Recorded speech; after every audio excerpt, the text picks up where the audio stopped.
እግዚአብሔር የህይወት ምንጭ እንደሆነ ህይወት ራሱ እግዚአብሔር እንደሆነ እያወቀን አብ በራሱ ህይወት አለው ማለት ህይወትን ያካፍላል የሚል ትርጉም ነው የሚኖረው።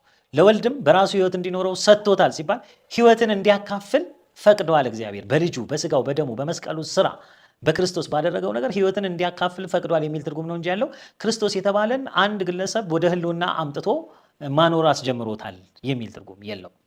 ስለዚህ የዚህ መጽሐፍ ፍቺና ትክክለኛ ትርጉም በዮሐንስ ወንጌል ምዕራፍ 1 ላይ እንደተጻፈው ህይወት የሆነ የህይወት ሁሉ ምንጭ የሆነ አንድ አምላክ እግዚአብሔር አብ አለ እና ይሄ ህይወት በእርሱ ዘንድ ነው ያለው። በመጀመሪያው ቃል ነበር ይላል ዮሐንስ 1 ላይ። ቃልም በእግዚአብሔር ዘንድ ነበር፣ ቃልም እግዚአብሔር ነበር። ይህ በመጀመሪያ በእግዚአብሔር ዘንድ ነበር።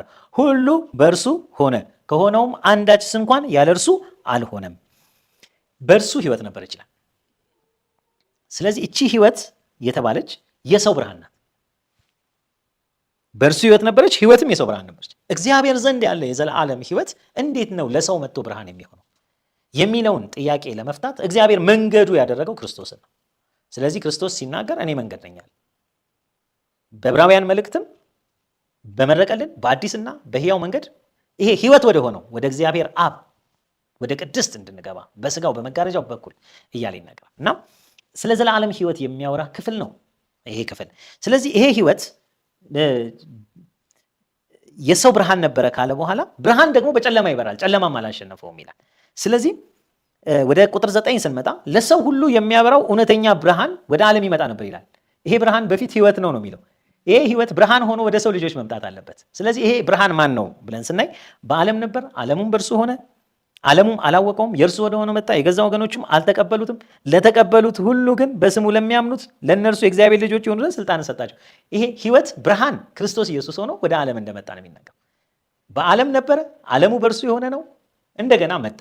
ይሄ ብርሃን ሆኖ የመጣው ህይወት ነው ኢየሱስ ክርስቶስ ህይወት እንዲሆን ሰጠው ያለው ለዛ ነው መጽሐፍ ቅዱስ ቃልም ስጋ ሆነ ጸጋና እውነትን ተሞልቶ በእኛ አደረ ካለ በኋላ አንድ ልጅ ከአባቱ ዘንድ እንዳለው ክብር የሆነውን ክብር አየን። ዮሐንስ ስለ እርሱ መሰከረ፣ እንዲህ ብሎ ጮኸ፣ ከኔ በኋላ የሚመጣው እርሱ ከኔ በፊት ነበር፣ ከኔ ይልቅ የከበረ ሆኗል። ስለ እርሱ ያልኩት ይህ ነበረ። እኛ ሁላችን ከሙላቱ ተቀብለን በጸጋ ላይ ጸጋ ተሰጥቶናል። ህግ በሙሴ ተሰጥቶ ነበር፣ ጸጋና እውነት ግን በክርስቶስ ኢየሱስ ሆነ ይላል። አሁን ይሄ ህይወት እኛ ጋር መጥቶ ጸጋ ሆኖ እንዴት እንደተካፈል ነው ሲናገር ቃል ስጋ ሆነ ይላል። ስለዚህ አብ በራሱ ህይወት እንዳለው ማለት አብ የዘላለም ህይወት ነው። አብ ማለት አምላካችን ነው፣ አንዱ ብቸኛው እግዚአብሔር ማለት ነው። እግዚአብሔር ዘንድ አምላካችን ዘንድ ያለ ህይወት ቃል ስጋ ሆኖ ወደኛ ጸጋና እውነትን ተሞልቶ ደርሶልናል፣ ተካፍለነዋል የሚል ትርጉም ነው ያለው። ይህንን እንግዲህ እያዳበርነው ስንሄድ ዮሐንስ በመልእክቱ እግዚአብሔር የዘላለም ህይወት እንደሰጠን ይህም ህይወት በልጁ እንዳለ ምስክሩ ይሄ ነው። ልጁ ያለው ህይወት አለው፣ የእግዚአብሔር ልጅ የሌለው ህይወት የለውም ያለ ከህይወት ጋር ነው ያያያዘው። አሁን ችግሩ ምንድን ነው መሰላችሁ? እግዚአብሔር ልጁን የሰጠበትን ዓላማ ለመረዳት ነው። ልጁን የሰጠበት ዓላማ ህይወት እንዲሆን ነው።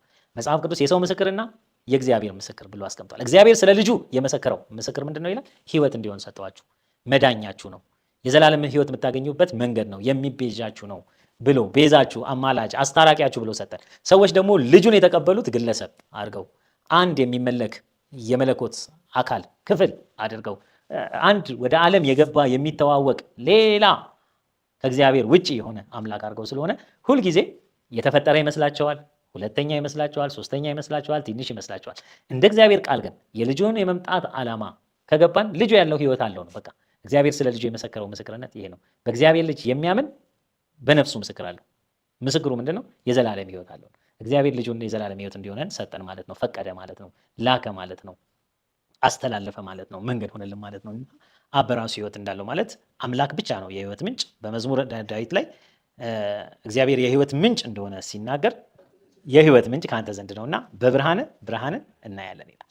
ስለዚህ የህይወት ምንጭ የሆነ አምላክ ብርሃንን ልኮ ያ ብርሃን ክርስቶስ ኢየሱስ ነው፣ ህይወትን አካፈለን የሚል ትርጉም የምንይዝበት ነው። አመሰግናለሁ።